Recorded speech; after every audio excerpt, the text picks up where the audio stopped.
So I'm on the train right now, headed to Utrecht. It's gonna be my first time in Utrecht. I'm actually gonna meet up with Staci.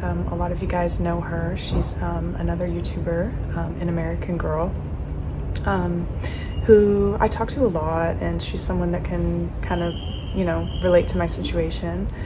Yeah, so a lot of people comment on my videos and ask me if I watch any of the other immigrant YouTubers. Yeah, of course. I'm above all else, like, I just love YouTube. I will spend hours on YouTube. So Jovie's home.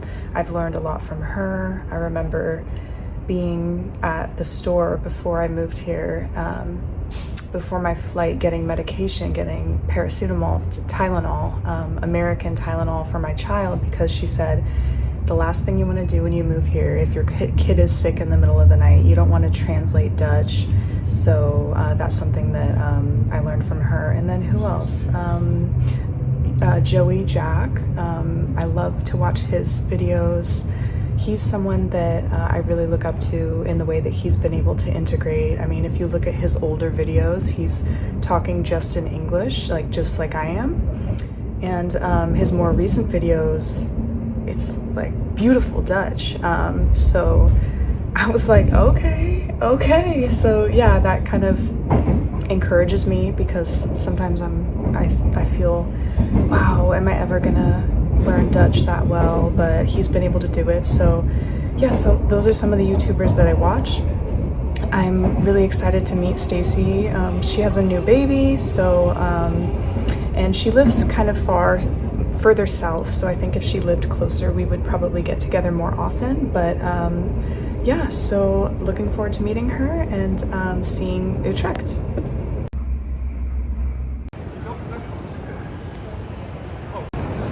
There's a lot of people dressed up in costumes. I don't know if there's some kind of event or festival going on that I don't know about.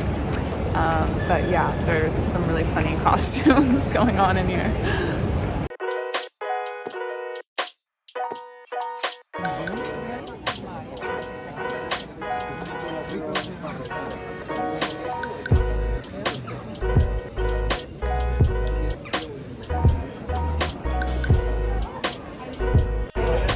Guys, look who I'm with. Staci. I'm hanging out with a YouTube star. And her daughter's so cute. And it's very sunny, and we're just enjoying a coffee. We're in, what's this area of Utrecht? This is the Noting. Okay, yeah. So it's really pretty out today. There's a lot of people out.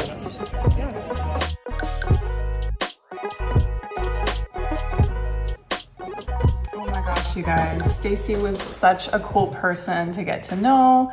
I just learned so much from her and get advice from her. She kind of said the main things that helped her become happy here was learning the language. Her Dutch is pretty good now. Getting a driver's license, and then just trying to build your own friends and network, not through your husband, and just kind of having a little bit more independence. So yeah, I love her so much, and I'll link her channel down below. She had a home birth, which is really common for mothers here in the Netherlands. And you know, her daughter is so mellow. She did not cry the entire afternoon that we were together. And that's been something that's been very shocking for me, and very noticeable, is the temperamental difference between babies and young children in America versus in the Netherlands. And yeah, when I came here, I just couldn't believe that babies were on the tram, and I would just look at them like, wow, they're not causing any issue, they're not upset. Whereas in America, if you go into any grocery store, like half the kids are having meltdowns. It's very normal. So it got me thinking, like, why is that? And it made me think of this book that I had read recently called The Happiest Kids in the World. A Unicef study found that Dutch kids were all around the happiest. So congratulations to Dutch people on that. I know that I find that Dutch people are very kind of reluctant to praise anything about their country, but I think if there's anything that you should be proud of, any achievement, I think this should be it, because I can't think of, a greater accomplishment than creating happy children. So anyways, the book talks a lot about Dutch parenting, and I just learned a lot. The Dutch parents, they focus more on rust, regelmaat. Sleep is the most important thing. On average, it said Dutch kids sleep 2 hours more than American children. I'm not kidding you. That's what the book said, and I believe it. And that's why they also think that the people here are so tall, because when you sleep, that's when your human growth hormone is secreted. So that's one of the theories behind that. American parents, get so caught up in just doing things and more activities and learning, and it's just overstimulating for the children, really. It's just too much. But we feel that pressure to do all of these things. So rest, sleep, number one, routine, avoiding overstimulation, predictable activities. That's how you have a chill baby. So I wish I would have known this, last year when I had my baby. After reading this book, I feel like there's a lot of things that I could have done differently. I mean, I couldn't take him anywhere. He just cried so much. In the times that I did try to take my son out, I didn't really feel like he was truly welcome. The restaurants didn't really cater to families as much as they do here. A lot of the cafes here have a kids corner inside where your child can play. So one of the biggest things is the freedom that the kids have here. And I see that a lot, kids walking around by themselves. In America, you will literally go to jail if your child is walking around. I'm not kidding. Going into the school age discussion, there's a lot of focus in the early years on unstructured play. They think it's best to kind of let the brain develop before you learn to read and write. So that's done at a later age. What else?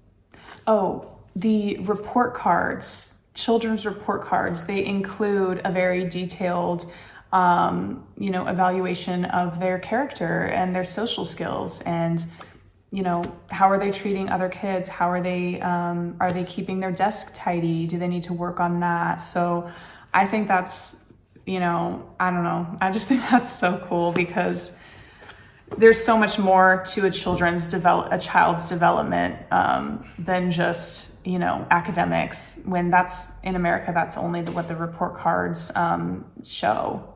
Another thing that the book talked about was the educational system. I was so confused, you guys. I'm not gonna lie, when my husband first explained it to me, the Dutch educational system, I was a little skeptical. It's a very sophisticated system. It's pretty complicated to someone who's not from here. So basically, in a nutshell, at the age of 12, the kids are separated into a few different streams based on, the observations of their teachers, their test scores, motivation levels, stuff like that. So they enter a different stream. And yeah, at first I was thinking, that's such a young age, to determine a child's future. But the book explained it in a way, and I definitely understand the benefits to it, because if you think about it, if you keep the kids together, the more intelligent and studious children are going to not feel challenged, and then the less motivated students just feel like they are, you know, left behind. So it kind of creates an appropriate amount of challenge for everybody, and yeah, and they can always move up and down within the system. So I'm so glad I read this book because I understand the educational system a lot more now. They had interviewed, I think, a British mother in the book who talked about her adolescent son. All of his kids, or all of his friends were over. She spent so much money on all these entertainment systems and stuff, and they told her, we're bored, there's nothing to do. Why? Like, did kids forget how to play, you know? And I felt that too.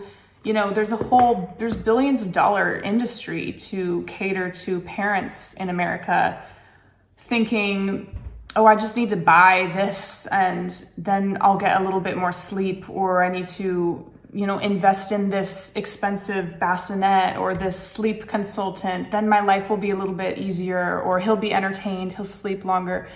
It's, you know, and American moms, if you're watching this, if you feel like you're struggling and you cannot keep up, I felt that way, and just know it's not you. You are trying your best.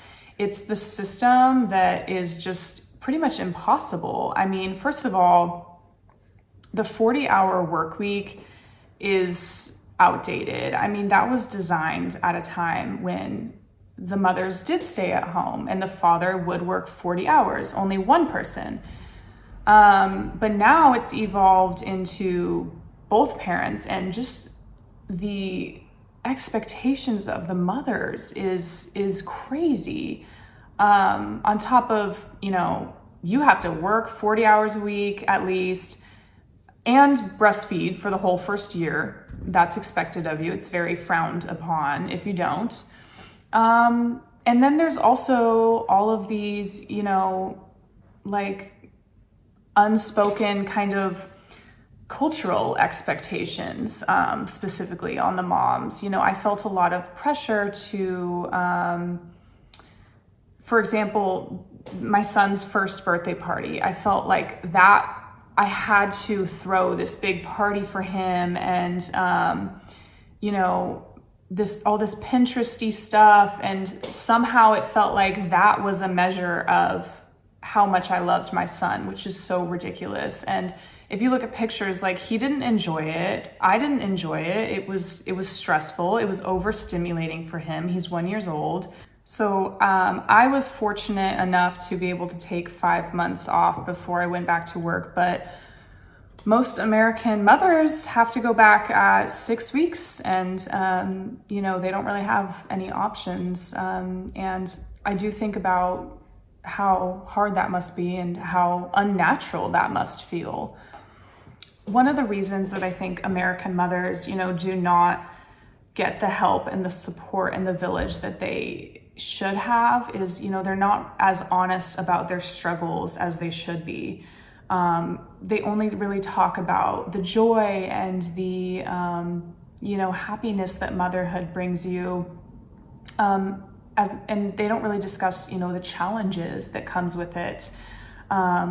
So I think if they started, you know, being a little bit more honest with each other and open. Yeah, so this book was I would really recommend it. I also read a book on French parenting, but, you know, I don't know. I can't say that I recommend that one because I don't want a perfectly behaved child, you know. I just want a happy child. And I really see that here. And the kids, you know, I see them in Albert Heijn roaming free and on their scooter in the grocery store with their friends goofing off. And so that's what I want for my son.